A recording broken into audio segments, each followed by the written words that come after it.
سورہ مریم آیت نمبر 16۔ اعوذ باللہ من الشیطان الرجیم، بسم اللہ الرحمن الرحیم۔ واذکر فی الکتاب مریم اذ انتبذت من اہلها مکانا شرقیا۔ اس آیت سے حضرت عیسیٰ علیہ السلام کی پیدائش کا قصہ بیان کیا جا رہا ہے، اور اسی قصے کی وجہ سے چونکہ اس میں ان کی والدہ حضرت مریم کا تذکرہ ہے، اس سورت کو سورہ مریم کہا جاتا ہے۔ مریم کا معنی ہوتا ہے عابدہ، عبادت کرنے والی۔ چونکہ یہ بہت زیادہ عبادت کرنے والی تھی، اس لیے ان کو مریم کے نام سے موسوم کیا گیا۔ بلکہ ان کی پیدائش کا جو قصہ سورہ آل عمران میں ذکر ہوا ہے، تو وہاں ان کی والدہ نے یہ منت مانی تھی کہ جب میری اولاد ہوگی تو میں اس کو بیت المقدس کی خدمت کے لیے وقف کر دوں۔ اور اس زمانے میں جو لڑکے ہوتے تھے ان کو وقف کیا جاتا تھا، لیکن یہ لڑکی پیدا ہو گئی تو انہوں نے اپنی منت کو پورا کرنے کے لیے وہی لڑکی وہاں پہنچا دی، جو وہاں کے مجاور تھے اور وہاں کے علماء تھے ان کے حوالے کر دی، اور پھر ان کی پرورش حضرت زکریا علیہ السلام جو رشتے میں ان کے خالو تھے ان کے گھر ہوئی۔ تو یہ بہت زیادہ عابدہ تھی، شروع ہی سے عبادت گزار تھی۔ اور قرآن کریم میں خواتین میں صرف حضرت مریم کے علاوہ کوئی اور ایسی خاتون نہیں ہے کہ ان کا نام ذکر کیا گیا، اور خواتین کو امرأہ کے لفظ سے ذکر کیا ہے یا نساء کے لفظ سے ذکر کیا ہے۔ امرأۃ نوح کہا ہے، امرأۃ لوط کہا ہے، یا نساء النبی کہا، لیکن خواتین میں صرف حضرت مریم کا نام ذکر ہے۔ اور لکھا ہے علماء نے کہ قرآن کریم میں 30 مرتبہ حضرت مریم کا نام آیا ہے، تو وہ اوسطاً فی سپارہ ایک دفعہ ان کا نام یہاں ذکر ہوا ہے۔ 30 پارے ہیں اور 30 دفعہ ان کا نام قرآن کریم میں ذکر کیا گیا ہے۔ علماء نے اس میں ایک حکمت یہ ذکر کی ہے کہ خالی ان کا نام کیوں لیا گیا، اس لیے کہ نصارہ کا ایک عقیدہ یہ تھا کہ العیاذ باللہ حضرت مریم خدا کی بیوی ہیں اور حضرت عیسیٰ ان کی اولاد، ان کے بیٹے ہیں۔ تو اللہ نے ان کی نفی کے لیے ایک طرف تو فرمایا کہ وَلَمْ تَكُن لَهُ صَاحِبَةٌ، اللہ کی کوئی بیوی نہیں، اور جو اولاد ہے ان سے بھی اللہ کی پاکی بیان کی گئی ہے قرآن کریم کے اندر کہ اللہ کی اولاد کوئی نہیں، لم یلد ولم یولد ولم یکن له کفوا احد۔ نہ وہ خود کسی کی اولاد ہے، نہ اس کی کوئی اولاد ہے، نہ کوئی اس کا ہمسر ہے۔ تو ان کی تردید کی گئی، ساتھ ساتھ یہ بھی بتلایا گیا کہ تم جس بیوی مریم کو خدا کی بیوی کہہ رہے ہو، اگر وہ تمہارے کہنے کے مطابق اللہ کی بیوی ہوتی تو اللہ اس کا نام قرآن کریم میں ذکر کرتا، اس لیے کہ بیوی کا نام وہ تو ایک انسان کی غیرت اور حمیت کی بات ہوتی ہے کہ اس کو کسی کے سامنے نہیں لیتا ہوں، اور نامحرموں کے سامنے، اجنبیوں کے سامنے بیوی کا نام ذکر نہیں کیا جاتا۔ شریف اور مہذب آدمی اس کو برداشت نہیں کر سکتا، اس کی غیرت برداشت نہیں کرتی کہ میری بیوی کا نام جو ہے وہ کسی کے سامنے لیا جائے۔ ایک دفعہ حدیث میں آتا ہے کہ ایک صحابی نے ایک موقع پر ان سے کوئی فعل سرزد ہوا، تو آپ علیہ السلام نے اس موقع پر ان کو سمجھانے کے لیے، تنبیہ کے لیے جملہ جو کہا، اس میں ان کی ماں کا ذکر کیا کہ تم اور تمہاری ماں پہ اللہ رحم کرے، یوں کہا۔ تو اس پر ان کو تھوڑا وہ عجیب سا لگا کہ میری ماں کا ذکر ہوا ہے، وہ ذکر بھی نہیں آنا چاہیے، حالانکہ نام نہیں تھا، خالی ماں کا لفظ ذکر کیا گیا تھا۔ تو آپ نے پوچھا کہ تمہیں ناگوار ہوا ہے؟ انہوں نے کہا کہ اگر آپ ماں کا ذکر نہ کرتے تو اچھا ہوتا۔ یعنی جو غیرت مند لوگ ہوتے ہیں وہ اپنے گھر کی خواتین کا ذکر نامحرموں کے سامنے برداشت ہی نہیں کرتے، چہ جائے کہ وہ بے پردہ باہر نکل جائے یا نامحرم سے گفتگو کرے، وہ تو بہت دور کی بات ہے۔ تو یہاں بھی ان کو سبق دیا گیا کہ دیکھو اگر تمہارا دعویٰ صحیح ہوتا تو کبھی بھی ان کا نام یہاں ذکر نہ کیا جاتا، تو بولے نام ذکر کیا تو اس کا مطلب یہ ہے کہ اللہ کی بیوی نہیں ہے۔ تو ان کا قصہ یہاں ذکر کیا جا رہا ہے، فرمایا کہ یاد کیجئے کتاب میں مریم کو، یعنی مریم کے قصے کو، اذن تبذت، جب وہ الگ ہوئیں، من اہلہا، اپنے گھر والوں سے، مکانا شرقیہ، شرقی جانب، شرقی مکان کے شرقی کونے میں الگ ہوئیں۔ فاتخذت من دونہم حجابا فارسلنا الیہا روحنا فتمثل لها بشرا سویا۔ اس زمانے میں گھروں میں جو رہائش ہوتی تھی تو غسل خانے ساتھ ہر کمرے کے نہیں ہوتے تھے، بلکہ ان کو الگ سے بنایا جاتا تھا، اور ان میں پردے وغیرہ کا انتظام ہوتا تھا۔ اٹیچ باتھ کا نظام اس زمانے میں نہیں تھا۔ تو ان کو جب وہ جوان ہوئی تو غسل کی حاجت بھی ہوئی، تو وہ اپنے گھر والوں سے الگ شرقی جانب میں جس کونے میں کوئی غسل خانہ تھا وہاں چلی گئیں. انہوں نے اپنے گھر والوں کے آگے ایک پردہ لگا دیا، فاتخذ من دونہم حجابا، ان کے آگے پردہ ڈال دیا تاکہ جو ہے وہ وہاں غسل وغیرہ کر لے. تو اللہ فرماتے ہیں ہم نے ان کے پاس اپنے روح القدس جبریل امین کو بھیجا. وہ ان کے سامنے آیا ایک صحیح تندرست نوجوان آدمی کی صورت. جبریل امین فرشتہ ایک نوجوان کی صورت میں متمثل ہو کر سامنے آ گیا. اب وہ تنہا تھی اس مکان میں، غسل کے لیے آئی تھی، تو ان کو دیکھ کر گھبرا گئی، فوراً بولی قالت انی اعوذ بالرحمن منک ان کنت تقیا، بولی کہ میں تو اللہ کی پناہ، رحمان کی پناہ چاہتی ہوں تجھ سے اگر تو متقی اور پرہیزگار ہے. یعنی مجھے یہ خطرہ ہے کہ تم کسی غلط نیت سے یہاں آ گئے ہو اور میں تنہائی میں خلوت میں یہاں پر ہوں، تمہارا یہاں کیا کام؟ تو میں پروردگار عالم کی پناہ چاہتی ہوں تمہارے شر سے، تم سے. تو جواب میں انہوں نے کہا قال انما انا رسول ربک لاہب لک غلاما زکیا، وہ بولے کہ میں تو تمہارے پروردگار کی طرف سے بھیجا ہوا ایک قاصد ہوں تاکہ میں تم کو ایک سمجھدار، صاف ستھرا، پاکیزہ، پاک باز لڑکا دے دوں. میں تو اللہ کی طرف سے ایک امر پر مامور ہوں، میں وہ کرنے کے لیے آیا ہوں کہ تم کو ایک صاف ستھرا پاکیزہ لڑکا دے دوں. بعض ایسے بھی لوگ ہیں جو یہ سمجھتے ہیں کہ کوئی انسان جو اللہ کا ولی ہو وہ مخلوق کو اولاد دے سکتا ہے. پیر ہے کوئی جو ہے وہ اللہ کا ولی ہے، ہم جا کر اس کے مزار پر فاتحہ کریں گے اور کوئی چادر چڑھائیں گے، کوئی نذرانہ پیش کریں گے اور پھر دعائیں کریں گے تو وہ صاحب خبر یا وہ ولی ہمیں اولاد دے دے. اور بطور دلیل کے اس آیت کو پیش کر دیتے کہ دیکھو فرشتہ جو ہے وہ کہہ رہا ہے لِأَهَبَ لَكِ غُلَامًا زَكِيًّا، تاکہ میں تم کو ایک پاکیزہ لڑکا دے دوں. جب فرشتہ دے سکتا ہے تو اللہ کا ولی کیوں نہیں دے سکتا؟ اس طرح ان کو مغالطہ ہوتا ہے اور لوگوں کو وہ غلط بات بتلاتے ہیں، ان کا عقیدہ خراب کرتے ہیں. اللہ کے سوا اولاد کوئی نہیں دے سکتا. یَهَبُ لِمَن یَشَاءُ إِنَاثًا وَیَهَبُ لِمَن یَشَاءُ الذُّکُورَ أَوْ يُزَوِّجُهُمْ ذُکْرَانًا وَإِنَاثًا وَيَجْعَلُ مَن یَشَاءُ عَقِیمًا. اللہ خود فرما رہے ہیں جس کو اللہ چاہتا ہے لڑکے دیتا ہے، جس کو چاہتا ہے لڑکیاں دیتا ہے، جس کو چاہتا ہے دونوں دیتا ہے، جس کو چاہتا ہے اللہ پانچ بنا دیتا ہے، کچھ نہیں دیتا. تو دینے والا تو خالی اللہ ہے، اللہ کے سوا کوئی اولاد نہیں دے سکتا. وہی ذات وحدہ لا شریک ہے جو انسان کو اولاد دے سکتی ہے. یہاں فرشتہ کہہ رہا ہے میں تو پروردگار کا ایک قاصد ہوں. جیسے دنیا میں ڈاکیہ ہوتا ہے، اس کا کام ہوتا ہے کہ جو آدمی کسی کو خط بھیجے تو وہ خط لے جا کر وہاں دے دے، صرف اتنا کام ہے. خط لکھنا اس کا کام نہیں ہے. خط لکھنے والا تو وہ مرسل ہوتا ہے، وہ آدمی وہ بھیجنے والا ہے. ڈاکیہ خالی وہ خط اٹھا کر وہاں پہنچا دیتا ہے.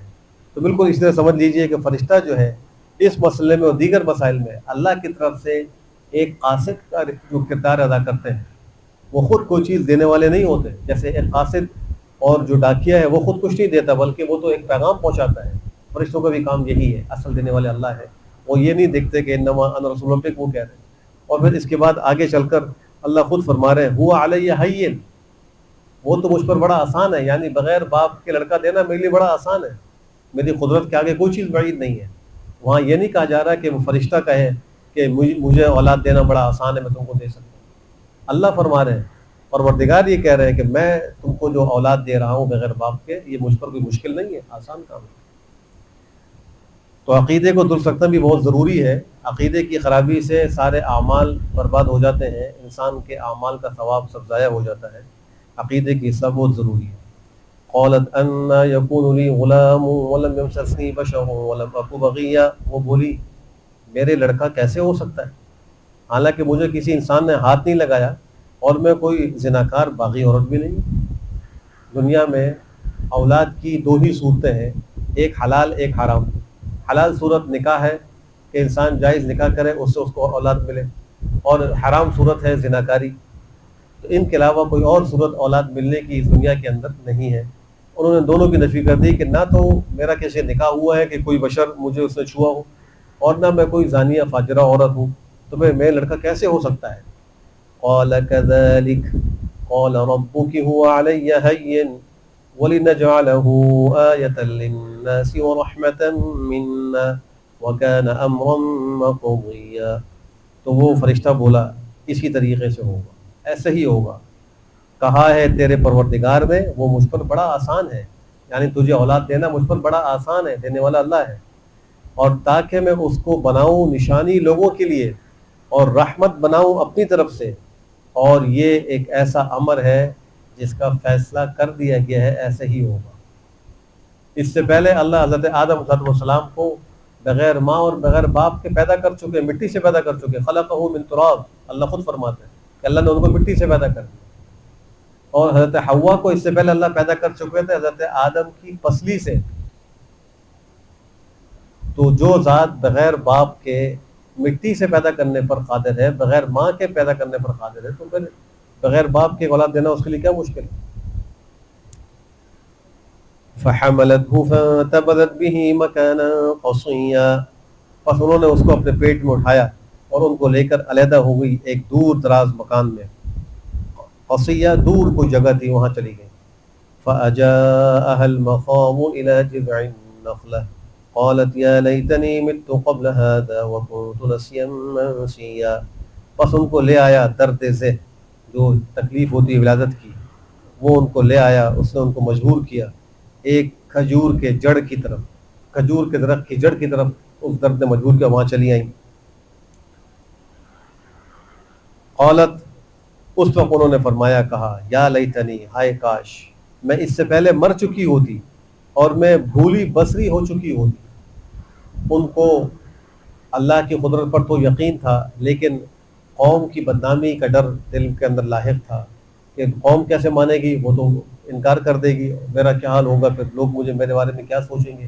میرے والد عمران بن ماسان، وہ تو بیت المقدس مسجد اقصیٰ کے امام تھے، بڑے ولی تھے، میرے سرپرست اور میری پرورش کرنے والے حضرت زکریا اللہ کے نبی تھے، تو لوگ کیا کہیں گے میرے بارے میں، ان کو یہ خطرہ تھا۔ اس لیے بہت زیادہ تکلیف میں آنے کے بعد انہوں نے اس خواہش کا اظہار کیا، کاش میں اس سے پہلے مر چکی ہوتی اور میں بھولی بصری ہو چکی ہوتی، لوگ مجھے بھول چکے ہوتے۔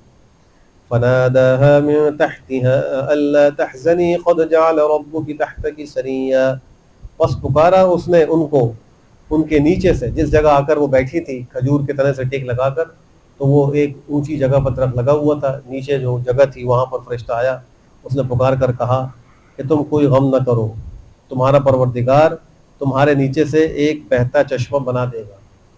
اس لیے کہ جب وہاں پہنچی تھی تو وہاں نہ کھانے کا انتظام تھا، نہ پینے کا انتظام تھا، اور تکلیف بھی ولادت کی تھی درد سے، اور کوئی انسان، کوئی عورت بھی پاس موجود نہیں، تو ایسے موقع پر ایک عورت کی کیا کیفیت ہو سکتی ہے، اس کا اندازہ کیا جا سکتا ہے۔ تو اس موقع پہ اللہ نے فرشتے کو بھیج کر ان کی تسلی کرائی، فرشتے نے جا کر کہا غم نہ کرو، اللہ تمہارے نیچے سے ایک نہر جاری کر دے گا۔ وَهُزِّي إِلَيْكِ بِجِذْعِ النَّخْلَةِ تُسَاقِطُ عَلَيْكِ رُطَبًا جَنِيًّا، اور تم ہلاؤ اپنی طرف کھجور کے تنے کو، وہ گرائے گا تم پر تازہ کھجوریں۔ دنیا کو اللہ نے اسباب سے جوڑا ہے، جو ذات بغیر باپ کے اپنی قدرت سے اولاد دے رہی ہے، تو وہ ذات درخت کو ہلائے بغیر کھجور بھی دے سکتی تھی، لیکن جب عالم اسباب، عالم دنیا کی بات ہو رہی ہے، تو وہاں ان کو کہا گیا کہ تم خود درخت کو ہلاؤ۔ اللہ فرشتوں کو بھی مقرر کر سکتے تھے کہ وہ ان کو توڑ کے دے دیتا، یا خود براہ راست کھجور کے درخت کو حکم دیتے، وہ خود اپنی کھجور نیچے گرا دیتا، یہ سب ممکن تھے، لیکن اللہ نے یہ سبق دیا کہ ہم نے دنیا کو اسباب سے جوڑا ہے، تو اس دنیا میں انسان کو اسباب اختیار کرنے ہوں، محنت کرنی ہوگی، ہاتھ پر ہاتھ رکھ کے انسان بیٹھا رہے اور کہے کہ جو میرے مقدر کا ہے مجھے مل جائے گا، مجھے کیا ضرورت ہے، مجھے محنت کرنے کی کیا ضرورت ہے، جو میری تقدیر میں لکھا ہے میرے پاس آ جائے گا، تو یہ اس عالم اسباب کے معمول کے خلاف ہے، ایسا نہیں کرنا چاہیے۔ جیسے اپنے مفاد کی خاطر، اپنے دنیاوی مال اور مفاد کے لیے انسان تقدیر پہ تکیہ نہیں کرتا بلکہ محنت کرتا ہے، اسباب اختیار کرتا ہے، تو دین کے معاملے میں بھی ایسے ہی کرنا چاہیے کہ وہاں اسباب اختیار کرے، وہاں یہ نہ کہے کہ جو اللہ کو منظور ہے جتنی بات منہ سے ہو جائے گی، تو دنیا کے اندر بھی یہی کہے، گھر میں بیٹھ جائے ہاتھ پہ ہاتھ رکھ کر کے جو روزی میری خود بخود آ جائے گی، وہاں تو وہ کوشش کرتا ہے، تعلیم حاصل کرتا ہے، پھر ملازمت تلاش کرتا ہے، یا تجارت کرتا ہے، لوگوں کے پاس بھاگتا ہے، بازار جاتا ہے، یہ ساری کوششیں کرتا ہے، اور اس کو کرنی بھی چاہیے، تو دین کے معاملے میں بھی ایسے ہی کرنا چاہیے۔ تو فرمایا کہ تم اپنی طرف ہلاؤ کھجور کے تنے کو، وہ تم پر گرا دے گا تازہ کھجور۔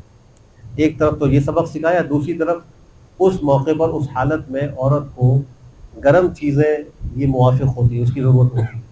تو اللہ نے نظام بھی ایسا بنایا ہے کہ کھجوریں تازہ جن کی تاثیر گرم ہوتی ہے وہ ان کے کھانے کے لیے اللہ نے مقرر فرمائی. فَكُلِي وَاشْرَبِي وَقَرِّي عَيْنًا فَإِمَّا تَرَيِنَّ مِنَ الْبَشَرِ أَحَدًا فَقُولِي إِنِّي نَذَرْتُ لِلرَّحْمَنِ صَوْمًا فَلَنْ أُكَلِّمَ الْيَوْمَ إِنسِيًّا. بس تم کھاؤ اور پیو اور اپنی آنکھوں کو ٹھنڈا رکھو. پھر اگر تم کو بشر میں سے کوئی دیکھے تو تم کہہ دینا کہ میں نے تو منت مان لی ہے پروردگار کے لیے روزے کی، آج کے دن ہرگز میں کسی انسان سے کلام نہیں کروں گی. ان کی شریعت کے اندر خاموشی کی منت ماننا جائز اور درست تھا. ہماری شریعت کے اندر خاموش رہنا اس کو عبادت سمجھ کے یہ جائز نہیں ہے، یہ عبادت نہیں. بہت سے لوگ اعتکاف میں بیٹھتے ہیں اور وہ باقاعدہ رومال وغیرہ سر پہ ڈال کے بیٹھ جاتے ہیں اور کہتے ہیں ہم کسی سے بات نہیں کریں گے، اس لیے کہ بات چیت کرنا جو ہے یہ اعتکاف کے جو کمال کے خلاف ہے یا اس کے فضائل کے خلاف ہے. یہ طریقہ غلط ہے. گفتگو کرے، فضول گفتگو نہ کرے، دنیا کی گفتگو نہ، دین کی بات کرے، دین کے مسئلے کی بات کرے، کسی کو نصیحت کرے، سمجھائے، معروف کا حکم کرے، منکر پر منع کرے، روکے، یہ سارے کام کرے، لیکن فضول گوئی سے اپنے آپ کو بچائے. تو ہماری شریعت کے اندر چپ کا روزہ نہیں ہے. باقی اپنی زبان کو فضول باتوں سے روکنے کے لیے خاموشی اختیار کرے، اچھی بات ہے، کم بولے، جب بولے تو تول کر بولے، ضرورت کے موقع پر بولے، جائز بولے، اور دین کی بات بولے. دنیاوی بات ضرورت کی ہو وہ بھی بولے، لیکن گناہ کی بات نہ زبان سے نکالے، فضولیات زبان سے نہ نکالے، اس کو ذکر اللہ کے اندر مصروف رکھے. اور ان کی شرط میں اس کی اجازت تھی، اس لیے کہا گیا کہ دیکھو اب ہم خود انتظام کریں گے تمہیں بدنامی سے بچانے کا. تمہارا کام اتنا ہے کہ تم اس بچے کو لے کر جاؤ اپنی قوم کے پاس، اگر کوئی تمہیں کچھ کہے تو صاف کہہ دینا کہ میں تو آج روزہ رکھے ہوئے ہوں، میں کسی انسان سے بات نہیں کروں گی، اور تم خاموشی اختیار کر لینا. چنانچہ انہوں نے ایسا ہی کی. تو فرمایا تم کہہ دینا کہ میں نے منت مان لی ہے پروردگار کی روزے کی، پروردگار کے لیے روزے کی، ہرگز میں کلام نہیں کروں گی آج کے دن کسی انسان سے. بقیہ قصہ انشاءاللہ اگلے درس میں ذکر کروں گا. اللہ سب کو عمل کی توفیق نصیب. الحمد للہ رب العالمین والعاقبۃ للمتقین والصلاة والسلام على خیر خلقه محمد وعلى آله وصحبه اجمعین. اللهم ارنا الحق حقا وارزقنا اتباعه وارنا الباطل باطلا وارزقنا اجتنابه. ربنا آتنا في الدنيا حسنة وفي الآخرة حسنة وقنا عذاب النار. اے اللہ ہمارے صغائر و کبائر کو معاف فرما. اے اللہ بری امت مسلمہ کے گناہوں کو معاف فرما. اے اللہ ہم سب کو اپنی زندگی کے قیمتی اوقات ضائع کرنے سے محفوظ فرما. اے اللہ ارحم الراحمین وقت کی قدر کرنے کی توفیق نصیب فرما. اے اللہ عبادات سے، اے اللہ ذکر و اذکار سے، تلاوت قرآن کریم سے ان اوقات کو آباد کرنے کی توفیق نصیب فرما. فضولیات سے، غیبتوں سے، گناہوں سے اے اللہ ہم سب کی حفاظت فرما. اے اللہ ہر قسم کی شرور و فتن سے ہم سب کی حفاظت فرما. ہر فتنے سے ہماری حفاظت فرما، ظاہری ہو یا باطنی ہو. اے اللہ ہر قسم کی آزمائش سے ہماری حفاظت فرما. اے اللہ ارحم الراحمین ہمارے بیماروں کو شفا صحت عافیت نصیب فرما. اے اللہ ہمارے مرحومین کی کامل مغفرت فرما. اے اللہ ہم سب کو مرنے سے پہلے آخرت کی خوب تیاری کی توفیق نصیب فرما. اے اللہ جو بھی پریشان حال ہیں ان کی پریشانیوں کو دور فرما. مظلوم مسلمانوں کی مدد فرما، بالخصوص اہل فلسطین، اہل غزہ کی مدد فرما. اے اللہ ارحم الراحمین جو مانگا ہے وہ بھی عطا فرما، جو نہیں مانگا، مانگنا چاہیے تھا، بے مانگے ہم سب کو نصیب فرما. ہماری دعاؤں کو ماں اپنے فضل و کرم سے قبول فرما. سبحان ربک رب العزۃ عما یصفون وسلام علی المرسلین الحمد للہ رب العالمین. صلی اللہ وسلم علی خیر خلقہ محمد وعلی آلہ وصحبہ اجمعین برحمتک یا ارحم الراحمین.